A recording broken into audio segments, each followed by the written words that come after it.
Dear friends, on November the 5th, a majority of the American people kicked in the door to justice. And that's despite all the lies and all the attempts at manipulating them. Despite the chaos we're currently seeing, anything is possible now, I believe. So I will take this opportunity to give you an update of my status quo. And if you're interested, I'll give you my view of the events unfolding now after November the 5th. Thirdly, I want to tell you about a very strange, sudden and unexpected event that happened here last week in this prison. And finally, there's a very positive event, which I think will be motivating for every one of us in Romania. I'll tell you about that event at the end of my statement. So I'm still standing, despite their attempts at driving me into insanity with their measures of what is called white torture. I have not caved in yet, and I do not intend to cave in. Now, when I tally up what they've been doing to me, don't get me wrong. I'm not sitting here under the table and whining. I'm doing this in order to remind myself of what's been happening over the last 5.5 months. And I'm doing this also for my parents and my grandmother. I don't want to forget any of this, because I'm not going to forgive any of this either. So I've been held in solitary confinement for the last 5.5 months. Transportation between the prison and the court is still done with me being chained and shackled and guarded by heavily armed prison guards and police. And I'm still constantly being reminded by these guards, even though many of them apologize in the meantime because they sympathize with me, that if I refuse to wear a bulletproof vest, a stray bullet may hit and kill me. They did not let me see my dying mother, and they refused to let me join my family for the sea burial of my mother. The two fellow inmates whom I gave legal advice on how to make the state of Lower Saxony and those individuals who are directly responsible for beating them black and blue, one of them actually got his skull bashed in, those two guys who I gave legal advice to on how to get damages from the state of Lower Saxony were transferred to another prison so they wouldn't be able to talk to me anymore. I'm not just saying this, we have this in writing because the woman who is in charge of this prison, or the deputy director of this prison, wrote this down. She said that they transferred these two guys to another prison so that we wouldn't be able to talk to each other anymore. Of course, in reality, what they're trying to do is cover their tracks, cover up what they did, but it's too late. They cannot make this undone. I am still being kept in a cell that never really gets warm in the wintertime because it's located right at the edge of the prison building, albeit with a perfect view of the prison wall some 30 or 40 yards away from me, and razor wire on top of it. But there is some positive news too. The poor guy the psychiatric patient whom they had put into the cell adjacent to mine has finally been taken to a psychiatric hospital. However, in exchange, there are now two other people who are really serious cases of heavily traumatized people. One of them was, he suffered serious sexual child abuse.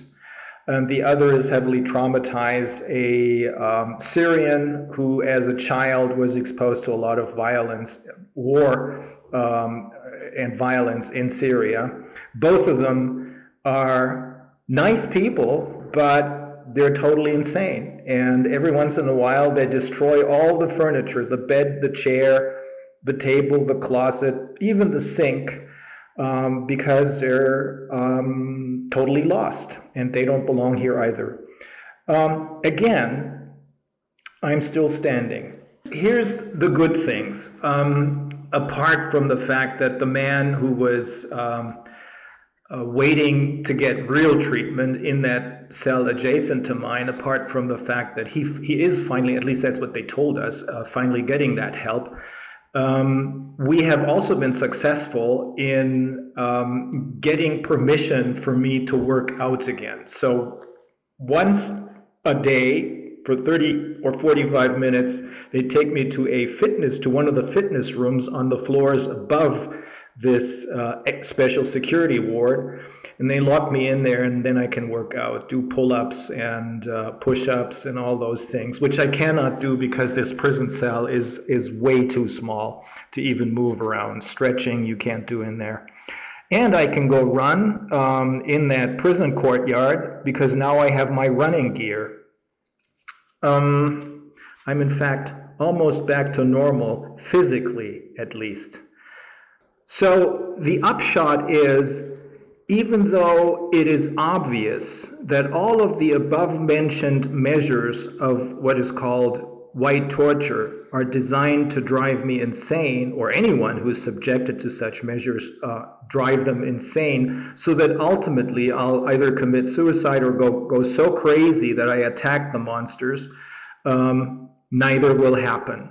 And this is really thanks to you, thanks to your massive support, my friends.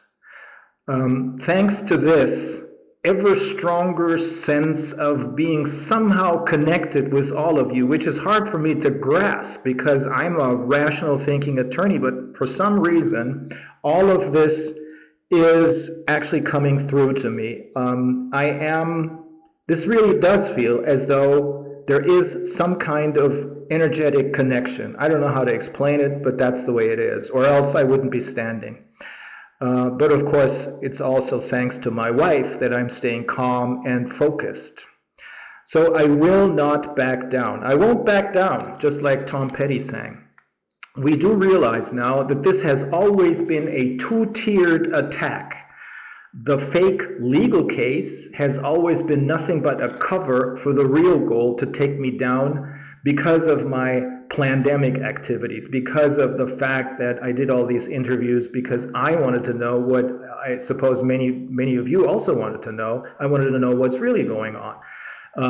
And I knew, with my background of not just tort law, but medical malpractice law, I knew, of course, that something wasn't right. So that's why they wanted to take me down, and they're using this show trial in order to do it. And since they've always known that before long this fake legal case would unravel, as it did on May the 3rd, when they had to invent totally new and totally stupid charges, they were always using this other level, and that is the white torture level. However, they will not succeed on this other level either. And that has to do, of course, with your support, but it also has to do with the platform on which I'm standing, the basis, which I suppose gives me the strength to keep doing what I'm supposed to do. It has to do with my grandmother Emma, but it also has to do with my parents. So let me tell you a little bit about them. I hope this is not going to be too intimate, but I think it's important so that you understand that I really mean it when I say I do not crack under pressure. I already told you that my grandmother Emma made sure that I understood about human dignity, because that's what it was when she told me that I can do anything I want, but that I must never let myself go. Neither physically, wear clean clothes and keep in shape, nor morally, keep your promises. But I believe it's not just my grandmother Emma, it's also my parents that have something to do with the fact that I will not break. I will not crack under pressure. Because both my father and my mother were children when the war, World War II, ended. My father was 13, my mother was 11. They, like my wife's parents, were badly traumatized, just like everyone else in that war, including the soldiers, by what they had seen in the war as children. But of course, back then, nobody knew about traumatization. Nobody understood about what it had done to the people. Now we know this. My father was haunted by the fact that he and his friends, when he was 11, weren't able to help the US or British pilot who crash landed his fighter plane after it had been shot down by the Germans, crash landed it in the street where my father lived. His father, at that point, was a prisoner at war in Russia. So he was basically in charge of the family. But when he and his friends ran to the site of the crash, hoping to be able to pull the pilot out of his cockpit and help him, he was dead with half his head gone. So my father always wanted to know, he knew somebody's responsible for this. And he knew this didn't happen out of nowhere. Somebody was responsible. He knew that, and that's why he wanted to know who it was. That's why he kept reading everything he could on the war, including, by the way, Norman Mailer's The Naked and the Dead. And that's why he watched all these old newsreels over and over and over again. That's ultimately why he became a police officer. And that's also why he kept explaining to my sister and me that the statue of Roland the Knight in the center of Bremen's old marketplace symbolizes freedom and justice. He has a sword drawn and a shield in the other hand, and there's a crippled person beneath his feet whom he's protecting. And that's what he kept telling me and my sister. We should never bow to anyone, to no authority, and never accept any medals from anyone. My mother, who was the love of his life, and vice versa, her family came from Bremen, and their home was destroyed when Bremen was basically obliterated during the war. And she and her 4 siblings and her mother and father had to move to my great-grandmother's house out in the country. Every day for many months, she had to walk for miles and miles to get to a train station where she would catch a train that would take her to the nearest town with a school. So she did that for many months. I think she did it for a year and a half, and she had no shoes. Why am I telling you this? I think I want you to get an idea why I really will not crack under pressure. Rather, I'm staying focused on what needs to be done. I know that I'm still very good at my job as a tort lawyer, recovering damages for my clients, and I'm determined to finish the job of getting the truth out about the pandemic and getting damages from the monsters for all those who suffered physical and or economic damage from the measures, the lockdowns, the shots, etc., etc. Now this brings me to November the 5th. On that day, a majority of the American people kicked the door in for all of us to walk through. Sure, many voted for Trump because they think that he'll bring the economy back on track, and I think he will.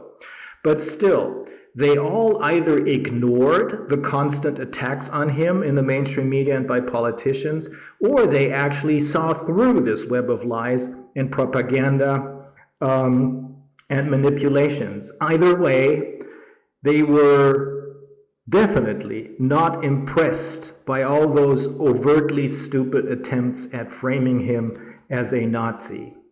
On the same day, as you probably know, the scarily incompetent German coalition government finally collapsed, leaving behind a huge economic mess and no way out of this. In fact, the former Secretary of Finance, he was fired by our chancellor, openly said on television that he thinks that the government is deliberately destroying the economy. He doesn't have any idea how correct he really was. Most people, however, agree with him. The real problem, however, is that just like in England, where now a robot is ruling and ruining the economy and the farmers, driving the economy into the ground, and in France, which has ground to an eerie halt altogether. There's not a single politician, at least in Germany not, who has integrity, authenticity, and at least some semblance of charisma. And the majority of the population is either stupid, as Pastor Dietrich Bonhoeffer famously stated shortly before he was murdered in a Nazi prison, or cowards, as philosopher Immanuel Kant announced in the mid-18th century, trying to get the people to finally think for themselves and not just do and think as they were told. However, it only takes a few good men and women to change the world for the better. And we are those few good men and women. We are the cavalry. We have everything it takes. The others have nothing. If Donald Trump and RFK Jr. play their cards right, and I think they will drain the swamp by exposing the criminals who committed all those crimes against humanity and who are hiding in those muddy waters of that swamp. All those corrupt politicians, puppets whose strings are being pulled by evil global corporations and global organizations such as the EU, NATO, the United Nations, and so many others. I'm sure that Donald Trump and Robert F. Kennedy Jr. understand this. Now, I still continue to believe that exposing the corona pandemic for what it is, not a pandemic, but a plandemic, will open everyone's eyes. It'll make it easier for the people to understand and take a closer look, a second look at all those other things that some people have always known are not quite right. 9/11, the climate hoax, which is incredibly stupid, fighting CO2, paying what $1.3 trillion as they demanded to destroy CO2. How stupid can it get? However, there is this other big issue, and that is very urgent at this point in time, and that is the matter of Gaza. Gaza is difficult, and Gaza should be dealt with immediately. In the meantime, I think the number of people killed in Gaza has surpassed 44,000, which amounts, and that's in 13 months, and that amounts to 125 people killed every single day, most of them women and children.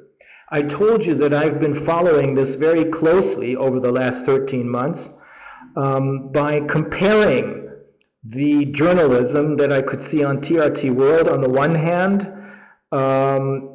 who's also a mainstream medium, but it's not quite as bad as the others, with the British, the French, and worst of all, the German mainstream media. Because they're the only ones, TRT are the only ones who have actual reporters on the ground. All the others, when they do get a chance to have their reporters on the ground, are always embedded with the Israeli army.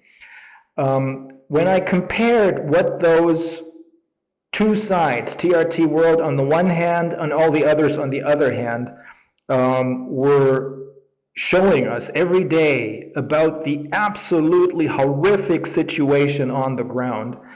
When I compared those two deliveries, the only conclusion I can draw as a lawyer is TRT is exposing the lies of the other mainstream media, the narrative that everything is justified that happens there because Israel has a right to defend itself. That's a blatant lie.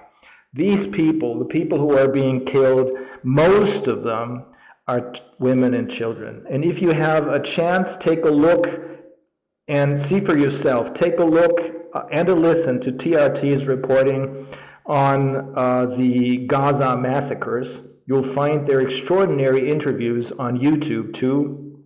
Their interviews with the American combat surgeon Adam Hamami, the former Israeli ambassador to South Africa, Ilan Baruch, interviews with Roger Waters, and with a former member of the U.S. Foreign Service who left in disgust. Her name is Hala Rarit. But also an interview with the president of the U.S. Middle East Project, Daniel Levy, and the investigative journalists Max Blumenthal and Aaron Mate, or the presidential candidate for the U.S. Green Party, Jill Stein. She too is Jewish, and she says this is not about Arabs and Jews. This is about humans. It's about humanity. And she's right, of course. And for once, I was proud to not yet have given up my German citizenship when I listened to an interview with the former Assistant General Secretary of the United Nations, Hans von Sponeck. Very, very, very interesting and good interviews. They give you a clear picture of what's really going on there. As you can see, there are more than just a few good men and women, even in corrupt institutions like the United Nations.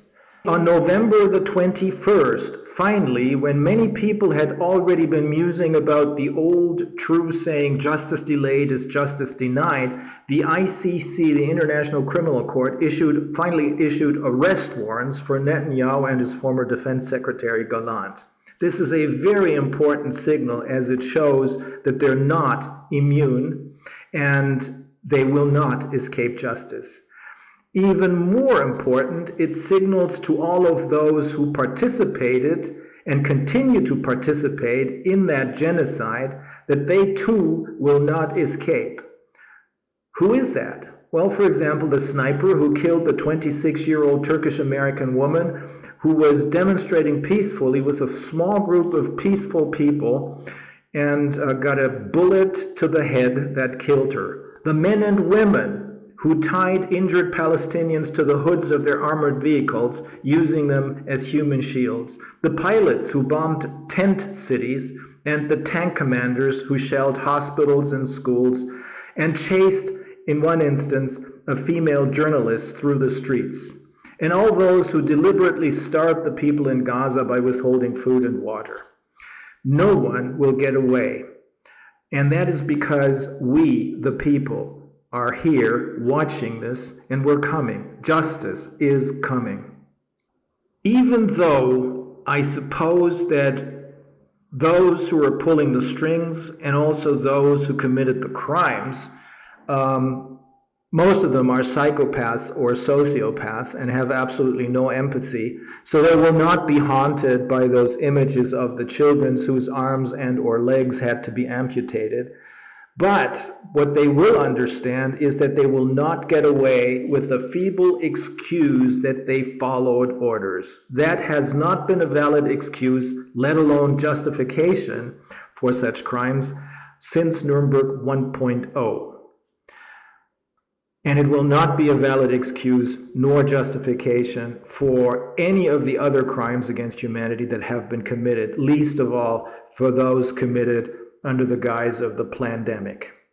And that brings me to my third strange experience, which I had last week.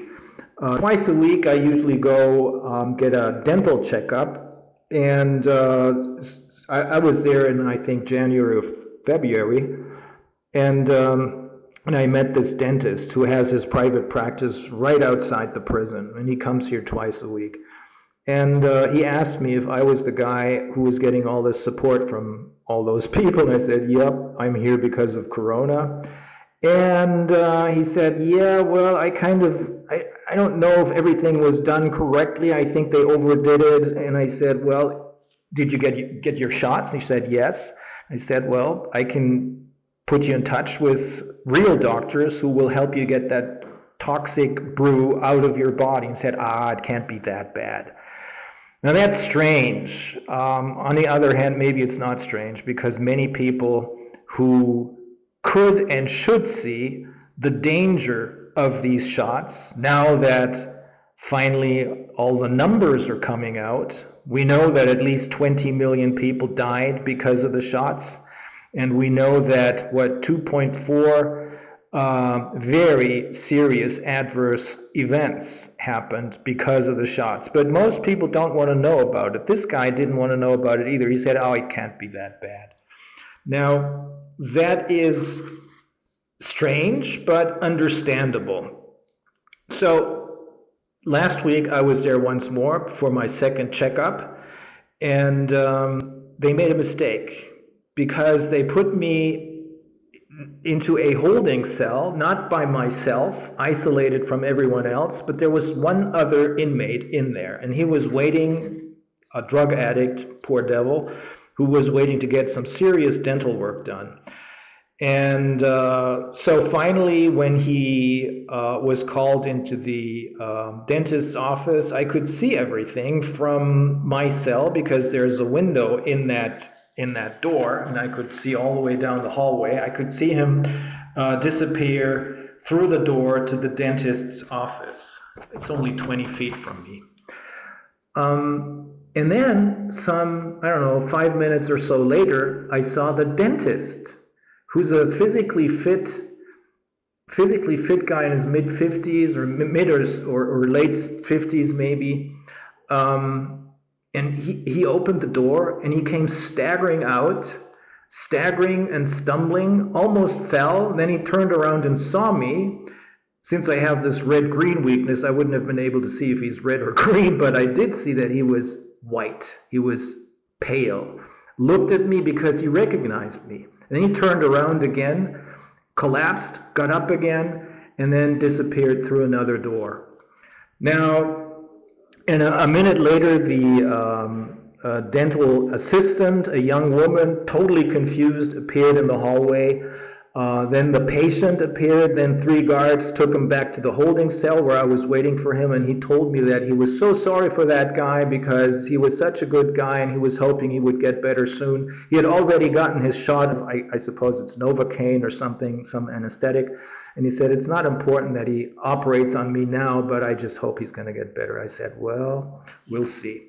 The guards who then took me and the other patient back to our cells told me that the dentist had to be whisked away by an emergency ambulance, and that they were told that for many, many weeks this guy wouldn't be able to come back. I don't know if this is correct. We'll see. This morning I was told that he's already back on duty. I'll see on Thursday, and then I'll let you know if this is another case of sudden and unexpected. I hope not, because he's a nice guy, but I hope he'll come to his senses and make sure that the stuff gets out of his body. Now, the strange thing is that many people really do not seem to want to know what's really going on. For example, the woman who is in charge of pretrial detention here, she speaks to me every 3 weeks or so because she wants to know how far I have gotten with all those criminal complaints, and she wants to know if I want to continue with them. She's the one who said, nah, it's sometimes better not to know everything. It's healthier for you. I said, no, it is not healthier for you. And now I have a case in point. Next time I see her, I'm going to talk to her about that guy. But it's normal because you have probably seen Professor Bhakti explaining about this phenomenon of some people who received the shots had personality changes. I did this interview with probably the most famous American psychiatrist, my friend Dr. Peter Breggin, and with Naomi Wolf. And Naomi spoke about how she had gone to a party in New York where many people who came to that party had gotten the shots, and everything seemed normal on the outside, but for some strange reason, some of them appeared to be changed, like robots. And Peter Breggin said, yeah, well, this is, he can confirm what Professor Bhakti says, because to him, some of the symptoms that some of these people seem to have suffered as far as the personality changes are concerned, to him, this sounded a lot like all those poor people who were subjected to lobotomy, which is when they punched holes into the frontal lobe of the brain, calling this a medical treatment, which of course it wasn't. He's the guy who stopped it. In summary, a majority of the American people have kicked in the door through which we can see the sunlight, which is still the best of disinfectants. It's streaming in, lighting up the dark mess, so that eventually we will be able to see everything. One more thing, though. Remember the interview I did with the former high-ranking UN executive who told us that the UN had turned into an utterly corrupt institution, just like the Club of Rome, and that it had literally been taken over by the World Economic Forum by 2019. That interview, our friend David Sorensen from Stop World Control made that interview really famous. Millions and millions of people watched it. Well, back then, I did that interview in late 2021, December of 2021. My wife and I were in Bucharest, in Romania then. And back then, he was preparing to run for the presidency in his country.